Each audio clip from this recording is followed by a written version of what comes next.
Kanpur commissionerate police को शिकंजे में आया अंतर्राष्ट्रीय महाठग। रिमांड पर महाठग।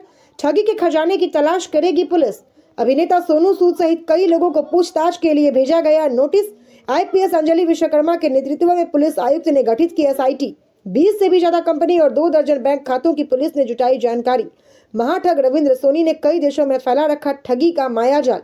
कई वीडियो पुलिस के हाथ लगे। परिवार के सदस्यों की भी कुंडली खंगाल रही पुलिस आयुक्त बोले, ठगी के रैकेट को तोड़ने और पैसे की रिकवरी के लिए पुलिस करेगी हर संभव प्रयास।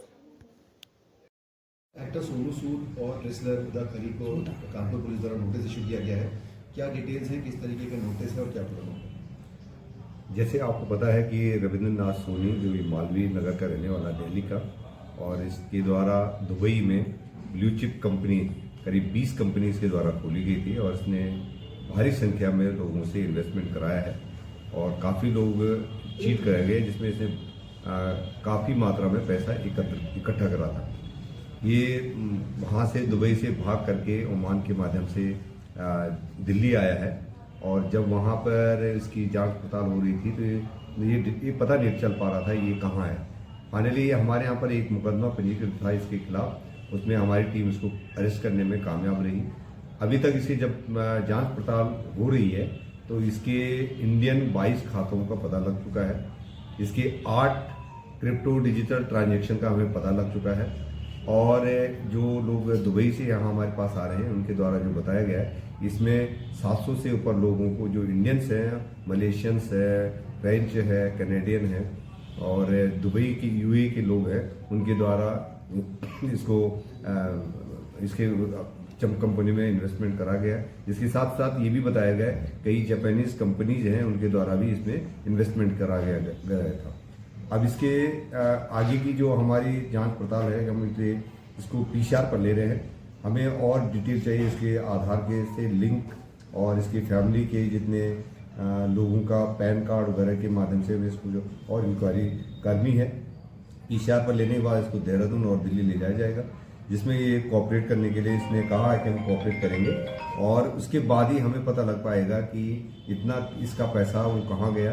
जैसे पता है कि इसका पैसा आने के बाद इमीडिएटली इसने पैसे को क्रिप्टो में कन्वर्ट कराया था। हमारे पास ऐसे फुटेज भी हैं जिसमें देखा जा रहा है कि ये वहाँ दुबई में ही अपने ऑफिस के सोफे के अंदर डॉलर्स को पैक कर रहा था। तो ये और वहाँ भी जो है हम प्रयास करते हैं कि वहाँ कांटेक्ट हो जाए तो उसकी प्रीमिसेस हैं जो उनको रेड करा जा सकता है। लेकिन अभी तक जो सूचना मिली है उसे ये पता लगा है कि इसके ऑफिसेज वहाँ पर बंद कर दिए गए हैं। तो आगे की कार्रवाई करने के लिए जो जैसे पीसीआर मिल जाएगी तो आपको अपडेट कर देंगे। सर, अभी तक कितने पीड़ित आ चुके हैं और कितनी एफआईआर पर हो चुकी है? अभी तक तो हमारे पास 3 एफआईआर हो चुकी है।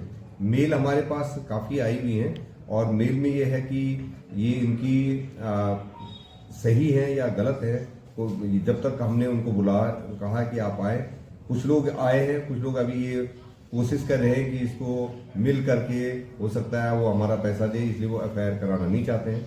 इसमें कई ऐसे भी लोग भी रहे हैं कि जिन्होंने इसको प्रमोट करा है और प्रमोट करने वालों उनका भी कहना है कि हमारे साथ भी इसने चीटिंग करी है कि जो प्रॉमिस्ड अमाउंट थी वो नहीं दी है और कई लोगों पर ये एलेज किया गया है कि इनकी मिली भगत है। तो इस संबंध में हमने कई सेलिब्रिटीज को इन्वेस्टिगेशन ज्वाइन करने के लिए कहा है कि आप भी अपनी बात पक्ष रखें। ऐसा लोग आरोप लगा रहे हैं तो शीघ्र ही जो है चीजें क्लियर हो जाएंगी कि इसके लोग कौन कौन इसमें इन्वॉल्व हैं। अभी तक ये जो हमारे पास से 20 अकाउंट का पता लगा है, जो 20 कंपनी का पता लगा है, जिसमें 16 कंपनी एक्टिव हैं और 4 कंपनी इनएक्टिव हो गई।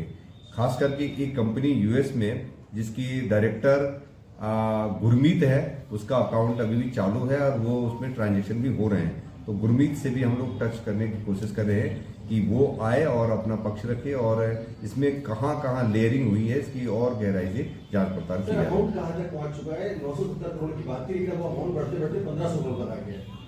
ये प्राइमरी जो हमारी जांच है उसमें जो लोगों ने अपने अपने क्लेम्स भेजे थे उसके बेसिस पर हमने कहा था कि उसके बेसिस पर ये लग रहा था कि 970 करोड़ है। लेकिन उसके बाद कुछ लोगों का ये कहना है कि इसमें जापानीज जो कंपनी है उनके द्वारा भारी इन्वेस्टमेंट किया गया है। तो ये आगे अब जैसे ही पूरा डिटेल हमारे पास आएगा तो किस मैग्नीट्यूड का है ये जांच के बाद ही पता सर, एक लास्ट क्वेश्चन, कई ऐसे सेलिब्रिटीज हैं जैसे मोहम्मद अजहरुद्दीन जो प्रोमोटर्स रहे जिन्होंने प्रमोट किया, क्या आने वाले टाइम पे और भी लोगों के नाम आ सकते हैं सेलिब्रिटीज के जिनको खासतौर पुलिस क्वेश्चनिंग के लिए बुला सकती है?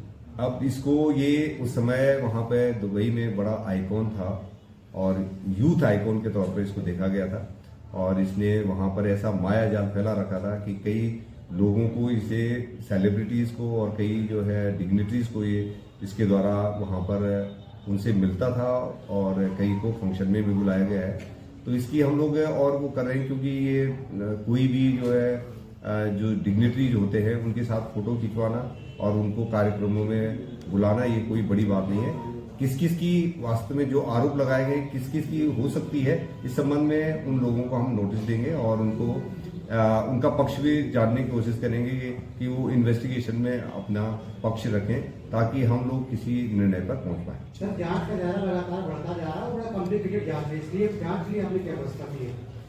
ये जांच टेक्निकल जांच है और इसलिए हमने एक जो हमारे साइबर एक्सपर्ट है हमारी टीम जो इस काम में दक्ष है तो एक एडिशनल डीसीपी अंजलि विश्वकर्मा के अधीन एक 6 सदस्यीय टीम बनाई गई है और वो इसके सभी पक्षों पर जांच पड़ताल करे क्योंकि साइबर इस टोटल जो है डिजिटल वर्ल्ड में हो रहा है और क्योंकि इनके जो फिजिकल जो हमारे पास अकाउंट्स वगैरह हैं वो बहुत ही लिमिटेड इंफॉर्मेशन है तो उसके माध्यम से ही हम लोग डिजिटल जितने भी ट्रेल्स हैं उसको निकालने की कोशिश कर रहे हैं और जो एसआई टीम है एसआईटी हमने बनाई है वो इस पर कार्य करना शुरू कर दिया है।